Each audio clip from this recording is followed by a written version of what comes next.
Greater اسرائیل کی طرف پیش قدمی جو ہے وہ اسرائیل کی جاری ہے. اسرائیل جو ہے پاکستان کو وہ نشانہ بنا سکتے ہیں, ٹارگٹ کر سکتے ہیں. یہاں پہ کچھ اکاؤنٹس جو ہیں پی ٹی آئی کے وہ جس طرح سے پروپیگیٹ کر رہے ہیں, اب نیپال کی جینزی کی طرح وہ یہاں پہ بھی کچھ باتیں کر رہے ہیں کہ یہاں پہ بھی اس طرح کا انقلاب آئے گا. بسم اللہ الرحمن الرحیم. السلام علیکم. امید ہے آپ لوگ خیریت سے ہوں گے. ناظرین, قطر پر اسرائیل کے حملے کے بعد سے اب تک جو ہے وہ پوری دنیا کے اندر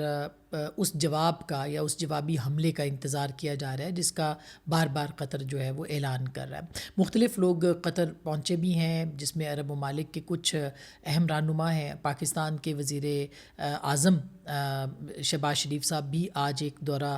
ایک روزہ دورے کے اوپر جو ہے وہ قطر گئے ہیں, اور اس کا مقصد یہی ہے کہ دیکھا جائے کہ کس طرح سے مسلم امہ جو ہے وہ کیا اکٹھی ہو سکتی ہے, یا اسی حملے کو مدعا بنا کر پوری دنیا کے سامنے اسرائیل کے اوپر حملہ یا ان کے خلاف کارروائی جو ہے وہ کر سکتی ہے. ہو سکتا ہے اس معاملے کے اوپر بات ہو. امکانات بہت کم ہیں. اس کی وجہ یہ کہ قطر جو ہے اس کے اوپر جس طرح سے اسرائیل نے کل حملہ کیا ہے,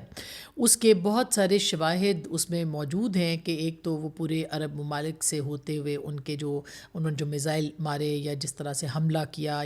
اور یہاں تک کہ کل ہمارے پروگرام میں ارشد ملک صاحب تھے, ایئر مارشل ریٹائرڈ, وہ کہہ رہے ان کا یہ کہنا تھا کہ ری فیولنگ بھی جو ہے وہ عرب ممالک کی سرحدوں یعنی فضائی سرحدوں کے اندر ہوئی جو جہاز حملہ کرنے کے لیے آئے تھے. تو ایک طرح سے دیکھا جائے تو پوری طرح سے عرب ممالک جو ہیں وہ مذمتی بیانات تو دے رہے ہیں, وہ مذمتی باتیں تو کر رہے ہیں, لیکن عملی طور پر ان کے ہاتھ میں کیا ہے؟ کیا وہ اسرائیل کو ٹھکانے لگا سکتے ہیں؟ وہ چاہیں تو لگا سکتے ہیں. ان کے بارڈرز اسرائیل کے ساتھ ہیں, وہ ان کے پاس بہت سارے ممالک کے پاس فضائی قوت بھی موجود ہے, خود قطر کے پاس فضائی قوت موجود ہے, ہر طرح کا اسلحہ بارود ان کے پاس ہے, ہر طرح کے جو ہتھیار ہیں ان کے پاس موجود ہیں. وہ چاہیں تو جواب دے سکتے ہیں, لیکن تاحال اس معاملے کے اوپر جو ہے وہ قطعی طور پر کوئی حتمی طور پر سامنے چیز نہیں آئی, اور ہو سکتا ہے کہ آنے والے چند گھنٹوں میں کوئی اس کے اوپر مزید پیش رفت جو ہے وہ ہو سکے. دوسری جانب اسرائیل ہے جو کہ گریٹر اسرائیل کے منصوبے کی جانب جو ہے وہ رواں دواں ہے, پیش قدمی کر رہا ہے. یہ گریٹر اسرائیل کا منصوبہ پہلے بھی ڈسکس ہوا جب ایران جو تھا اس کے اوپر حملہ جب ہوا اور اسرائیل نے ایران پر اٹیک کیا, اور اسی طرح سے جو اسرائیل کا گریٹر کا منصوبہ ہے یا گریٹر اسرائیل کا منصوبہ, اس کی جو سرحدیں ہیں وہ تمام عرب ممالک یہاں تک کہ وہ پاکستان تک کو چھوتی ہیں اور پاکستان تک وہ آتی ہیں. تو ایک تو اسی منصوبے کے اوپر لگتا ہے کہ آہستہ آہستہ جو اسرائیل ہے وہ اپنے اس ایجنڈے کی طرف بڑھ رہا ہے جس کا کہ شکار مسلم امہ یا مسلمان ممالک اس میڈل ایسٹ کے اندر جو ہے وہ ہوں گے, اور خدا نخواستہ اس کا جو ڈیزائنز ہیں اس کے وہ پاکستان تک بھی آ سکتے ہیں. اور اس کی وجہ میں آپ کو بتاتی ہوں کہ اب آہستہ آہستہ اسرائیل نے اپنا ایک جو پلیٹ فارم ہے اس کو استعمال کرنا شروع کر دیا ہے پاکستان کے خلاف. جو بیانات ہیں خاص کر کے نیتن یاہو نے حال ہی میں جو بیانات دیے ہیں اس کے اندر ایک مرتبہ پھر پاکستان کا تذکرہ جو ہے وہ کیا, اور اب ان کی آلریڈی ایک ویڈیو جو تھی وہ 11 سال پہلے پاکستان کے خلاف جو ان کا انٹرویو ہے اور وہ کس طرح سے پاکستان کو دیکھتے ہیں وہ بھی سرفیس کے اوپر ہے, اور اس کے حوالے سے بھی وہ بات کرتے دکھائی دیتے ہیں. کل جو انہوں نے اسٹیٹمنٹ دیا انہوں نے اس کو جوڑا 11 ستمبر کے حملے کے ساتھ. 11 ستمبر کا 9/11 کا جو اٹیک تھا جس میں کہ امریکہ کی جو اہم جو ٹوئن ٹاورز تھے نیو یارک کے اندر, اس کو جہاز نے جو دہشت گردی وہاں پہ ہوئی اور وہ ہٹ کیا. یہ 9/11 یعنی آج 11 ستمبر ہے, تو یہ 11 ستمبر کے حوالے سے اس کو انہوں نے کل جوڑا 10 ستمبر کو تقریر کرتے ہوئے, اور یہ کہا کہ دنیا جو ہے ہمیں اسی طرح سے حق حاصل ہے حملہ کرنے کا جس طرح سے امریکہ نے اسامہ بن لادن کو پہ اٹیک کیا تھا, اور امریکہ جو ہے وہ اسامہ بن لادن کو اس نے امریکہ کے پاکستان کے اندر جو ہے وہ اس کا نشانہ بنایا تھا. اس وقت سب نے اس نے کہا جو ان کا اسٹیٹمنٹ ہے کوٹ ان کوٹ وہ یہ فرما رہے ہیں اسرائیلی وزیر اعظم کہ اب دنیا کے کئی ممالک اسرائیل کی مذمت کر رہے ہیں, انہیں شرم آنی چاہیے. امریکہ کے ہاتھوں اسامہ بن لادن کے مارے جانے کے بعد انہوں نے کیا کیا تھا؟ کیا انہوں نے یہ کہا کہ اوہو افغانستان یا پاکستان کے ساتھ بہت برا ہوا؟ بلکہ نہیں،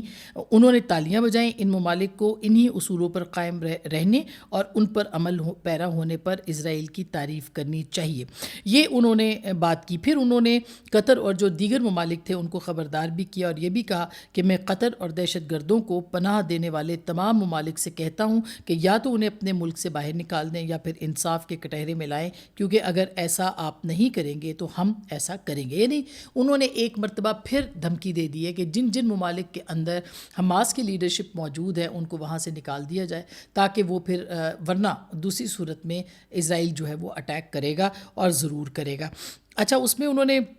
جو قطر نے جواب دیا، انہوں نے کہا کہ ان کی وزارت خارجہ نے کہ اسرائیلی وزیر اعظم جو بنیامین نیتن یاہو ہیں ان کے دوحہ حملے کا القاعدہ کے تعاقب سے موازنہ کرنے کی مذمت کی ہے، انہوں نے کی اور کہا کہ اسرائیلی وزیر اعظم کا بیان نہ صرف اسرائیل کے بزدلانہ حملے کا جواز پیش کرنے کی کوشش ہے بلکہ مستقبل میں بھی ریاستی خود مختاری کے خلاف ورزیوں کا جواز فراہم کرنے کی شرمناک کوشش ہے۔ یہ بھی انہوں نے کہا کہ نیتن یاہو اس بات سے پوری طرح واقف ہیں کہ حماس کے دفتر کی میزبانی قطر کی ثالثی کی کوششوں کے فریم ورک کے تحت ہے، جس کی امریکہ اور اسرائیل نے درخواست کی تھی۔ یعنی درخواست بھی امریکہ اور اسرائیل نے کی اور پھر نشانہ بھی اسرائیل نے کیا، اور اب امریکہ کہہ رہے ہیں ہم نے تو نہیں کہا تھا، نیتن یاہو نے مجھ سے پوچھے بغیر، ٹرمپ کہہ رہا ہے کہ وہ میرے سے پوچھے بغیر جو ہے وہ یہ سارے فیصلے وہ کیے ہیں۔ یعنی جب وہ کر لیتا ہے فیصلے بالکل اسی طرح جیسے انڈیا نے یہ حملہ پاکستان کے اوپر کیا اور جب دیکھا کہ مار پڑ گئی ہے انڈیا کو تو ٹرمپ صاحب جو ہیں وہ بیچ میں ریسکیو کرنے کے لیے انڈیا کو آ گئے۔ یہ ابھی بھید کھلے گا کہ انڈیا کے اس حملے کے پیچھے جو تھا وہ کیا معاملہ تھا، کچھ کھل چکا ہے، کچھ کھلے گا، اور اس میں ایک بڑی اوپن سی بات ہے کہ اس کے اندر کل بھی میں نے آپ کو بتایا کہ اسرائیل کا پورا ڈیزائن تھا، 150 سے 200 کے قریب لوگ جو تھے وہ انڈیا پہنچے تھے، اس اٹیک سے پہلے انہوں نے پلان کیا تھا، انہوں نے اپنے جو تمام ہتھیار تھے، ڈرونز چلانے کی ٹیکنالوجی بھی ٹرانسفر کی تھی، اور ظاہر ہے کہ جو جہاز آئے تھے وہ بھی 72 جہاز جو تھے وہ کم از کم جو اسلحہ بارود لے کے آ رہے تھے، جو میزائل لے کے آ رہے تھے وہ کم از کم 72 تو تھے ہی۔ تو مختلف ان کا جو اٹیک کرنے کا جو ان کی انٹینشن تھی وہ کیا تھی کہ جو فل فلیج انہوں نے اپنا جو رفال اور اس کے ساتھ اپنی جو ان کی پوری ایک جہازوں کی فارمیٹ ہے وہ انہوں نے استعمال کی تھی۔ اچھا، پھر جو قطری وزارت خارجہ ہے، میں دوبارہ واپس اس پہ آتی ہوں، وہ کہتا ہے نیتن یاہو کا یہ الزام ہے کہ قطر نے حماس کے وفد کو خفیہ طور پر پناہ دی، ایک ایسے جرم کو جواز فراہم کرنے کی مایوس کن کوشش ہے جس کی پوری دنیا جو ہے مذمت کر رہی ہے۔ اسرائیلی وزیر اعظم نے دوحہ پر حملے کا جواز پیش کرنے کے لیے 9/11 کے بعد القاعدہ کے تعاقب سے موازنہ کرنے کی کوشش کی ہے، اور پھر وہ یہ کہتا ہے کہ بیان میں کہا گیا کہ القاعدہ کا کوئی مذاکراتی وفد نہیں تھا جس کے ساتھ امریکہ اس خطے میں امن قائم کرنے کے لیے بین الاقوامی حمایت کے ساتھ مذاکرات کرتا۔ قطر کا کہنا ہے کہ اس ساکھ کو بدنام کرنے کی کوششوں کے باوجود خطے اور عالمی سلامتی اور استحکام کے لیے غیر جانبدارانہ بین الاقوامی شراکت دار کے طور پر کام جاری رکھے ہوئے ہے۔ تو بہرحال جو بھی اس وقت صورتحال ہے وہ یہ ہے کہ اب اسرائیل جو ہے اس کی نگاہیں بالکل اس میں اب کوئی شک نہیں ہے۔ اس سے پہلے جب ایران پہ حملہ ہوا تھا تب بھی ہم یہ کہہ رہے تھے، اس وقت بھی کوئی شک نہیں تھا کہ پاکستان کو وہ نشانہ بنا سکتے ہیں، ٹارگٹ کر سکتے ہیں، ڈائریکٹلی نہیں تو انڈائریکٹلی کر سکتے ہیں۔ پاکستان ایک واحد نیوکلیئر جو مسلم ملک ہے وہ ان کی نظر کو کھٹک رہا ہے، اور اسی طرح سے جو 10 سال پہلے ان کا بیان تھا اگر آپ وہ سن لیں تو آپ کو سمجھ میں آ جائے گا کہ نیتن یاہو کے ارادے جو ہیں وہ کیا ہیں، اور یہ آگ جو کہ اس نے بھڑکائی ہے وہ خطے میں تمام جو عرب ملک ہیں مشرق وسطیٰ کے ان سب کے خلاف انہوں نے جو ہے یہ آگ بھڑکائی ہے اور اس کو نشانہ بنایا ہے، جیسے لبنان ہو گیا،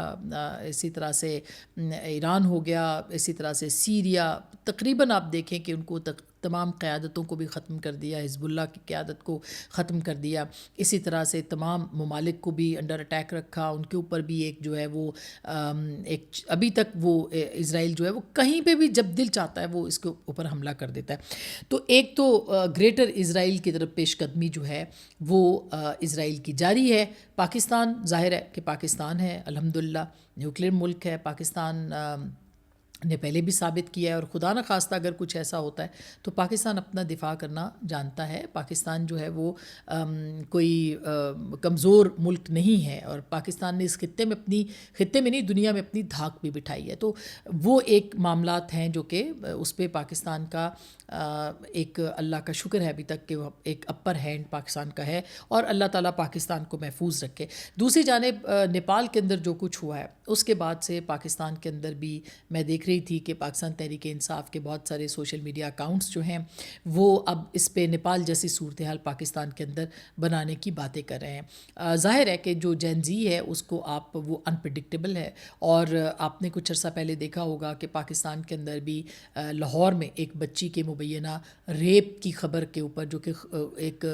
فیک نیوز تھی، اس کی بنیاد کے اوپر سوشل میڈیا پہ محاذ کھڑا کیا. نوجوان بچیاں سڑکوں پہ بچے نکل آئے، اور پھر آپ نے دیکھا کہ گراؤ جلاؤ، بہت سارے بچے گرفتار بھی ہوئے، بہت سو کے مستقبل بھی ختم ہو گئے. لیکن فیک نیوز کے سہارے پر یہ سارا جو ایک پورا منظرنامہ تھا وہ بنایا گیا، اور پاکستان کو اسی طرح جیسے نیپال میں ہوا اس کا ایک شکار کرنے کی کوشش کی گئی. تو یہ دوبارہ بھی ایفرٹس ہو سکتی ہیں، ایسا نہیں ہے کہ نہیں ہو سکتی،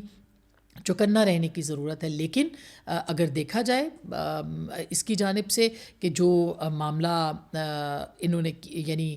نیپال کے حوالے سے یہاں پہ کچھ اکاؤنٹس جو ہیں پی ٹی آئی کے وہ جس طرح سے پروپیگیٹ کر رہے ہیں، تو ان کی جو یہ خواہش ہے وہ ظاہر ہے کہ بہت ساری خواہشیں، ان کی خواہشیں سری لنکا میں جو کچھ ہوا وہ پاکستان کے، اس کے بعد انہوں نے سری لنکا بنانے کی بات کرنا، وہ اکاؤنٹ شروع ہو گئے. پھر بنگلہ دیش پہ ہوا تو بنگلہ دیش کی بات شروع کر دی، اس سے پہلے وہ مصر کی بات کرتے تھے، اور اب نیپال کی جین زی کی طرح وہ یہاں پہ بھی کچھ باتیں کر رہے ہیں کہ یہاں پہ بھی اس طرح کا انقلاب آئے گا. تو یہ یاد رہے کہ 9 مئی کو بھی اسی طرح کی صورتحال جو تھی وہ سامنے آ چکی تھی اور آئی تھی. اس میں بھی نوجوان بچیوں کو استعمال کرنے کی کوشش کی گئی تھی. اس کا کوئی نتیجہ نہیں نکلا تھا، بلکہ اس کا ایک نتیجہ یہ نکلتا ہے جیسے ابھی نیپال میں ہوا کہ وہاں پہ ملٹری کو ہو گیا ہے، وہاں فوج نے حکومت سنبھال لی ہے. بنگلہ دیش کے اندر جو ہے وہ اسٹوڈنٹس باہر نکلے تھے، لیکن اب وہاں پر ایک کیئر ٹیکر سیٹ اپ ہے جس کا کہ ظاہر ابھی الیکشن بعد میں ہونے ہیں، لیکن وہ کیئر ٹیکر سیٹ اپ جو ہے وہ چل رہا ہے. تو اگر خدا نخواستہ پاکستان کے اندر بھی ایسے حالات ہوئے تو یہ ایسا نہیں ہوگا کہ پاکستان کے اندر پھر وہ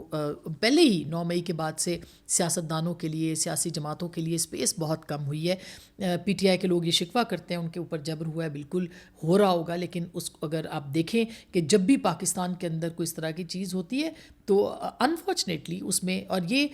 9 مئی کے سے پہلے جو میں 6 مئی کا ہمیشہ حوالہ دیتی ہوں کہ سیاسی جماعتیں ایک نتیجے پہ پہنچ گئی تھیں کہ 9 مئی ہو گیا، اور اس کا فائدہ جو کچھ بھی ہوا، جس طرح بھی ہوا، وہ آپ کے سامنے. مزید اتھارٹیرینزم کی طرف ملک بڑھتے ہیں، مزید مارشل لاء لگتے ہیں، مزید آزادیاں سلب ہوتی ہیں، تو نتیجے اچھے نہیں نکلتے. جو لوگ انقلاب کی بجائے انقلاب دکھانے کی کوشش کرتے ہیں وہ دراصل انتشار پھیلا رہے ہوتے ہیں، اور پرامن راستہ ڈائلاگ کا راستہ ہوتا ہے، پرامن راستہ گفتگو کا راستہ ہوتا ہے، اس کو اختیار کرنا چاہیے. تو یہ 2 چیزیں تھی جو آپ کے سامنے رکھنی تھی. اپنا بہت خیال رکھیے گا. اللہ نے کے بعد.